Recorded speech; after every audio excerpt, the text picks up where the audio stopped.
Well, everyone piling on police for turning their backs again on New York City Mayor Bill de Blasio this past weekend.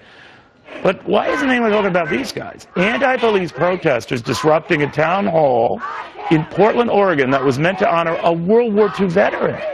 To Louisiana Republican State Senator Elbert Guillory, who says they're being the disrespectful ones and they're the ones taking this out of control. Happy New Year to you, Senator. What do you make of all of this? First, Neil, welcome from the warm and sunny state of Louisiana. Well, go ahead, rub it in.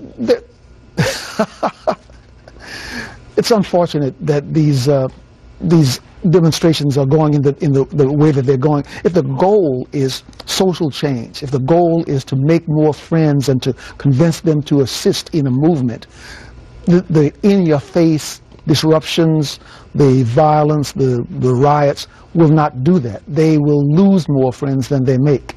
That's unfortunate. But the riots against the police get all sorts of attention. This kind of thing that's insulting to the greatest generation, to say nothing of those in authority, zero. Well, the authority is one of the most important words in this whole situation. We are not teaching children respect for authority at home, and so they go to schools and there's no respect for authority at the teachers, and there are no consequences for their disruptions. And so when they get onto the streets and they attempt to confront police officers, that's a losing situation every time. We have to change that. Senator, what do you say to young African-American kids who are very convinced, maybe because of Al Sharpton, maybe because of their own life experiences, that the police have it out for them, that they're disproportionately pulled over by cops, that when it comes to uprisings, they're the ones who are targeted? How do you disavow them of that notion, or how do you say, don't play victim? What do you say? I say two things. The first is that during the course of my lifetime, there have been too many incidents of police overreaction, from Rodney King in Los Angeles to the rape of a man with a broomstick in New York City by police. So those things must stop and violators must be punished. However, I say to young black men particularly that there's a way to challenge authority. And the way to challenge it is through the regular process, through the courts and administratively, not on the streets.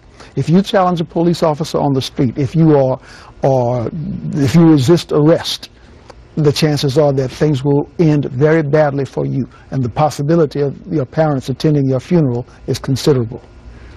Do you think in all of these demonstrations, the role of Al Sharpton has been taken beyond what is normal and acceptable? That I guess a lot of those who are fond of him say he's a modern-day Martin Luther King. Do you? I never use the terms Sharpton and King in the same sentence or in the same paragraph. I believe that those of us who have some gray hairs, as Sharpton does, have a responsibility to move the community forward, the American community, to move us forward in a non-divisive and peaceful fashion. If there are problems, those problems can be addressed, and they should be. But to throw gasoline on fire is not a positive or a valuable solution to society. It's not valuable at all. These professional race baiters are just, it's so unfortunate that they exist. We need to stamp those out along with any other problems like police overreaction. So you think it's a mistake for people like the New York City mayor, or even the president, to even meet with someone like Jackson? Well, I'm sorry, with someone like Sharpton. If someone meets with Sharpton 80 times, as he has been to the White House more than 80 times during the last 6 or 7 years, I believe that the president is hearing one voice too often. I believe that if I were president, I certainly would listen to more diverse voices, to people from across the spectrum of our community, and hear other approaches.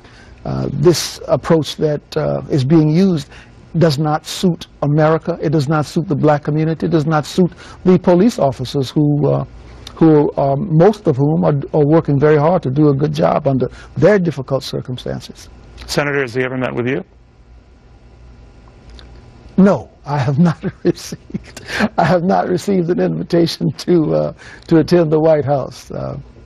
Not yet, anyway. Well, that's his loss. Senator, thank you very much. Neil, it's always a pleasure. I'll send you a little bit of Louisiana sunshine. Well, we'll talk after the show. That's a whole other issue. Senator, seriously, thank you very, very much, and Happy New Year.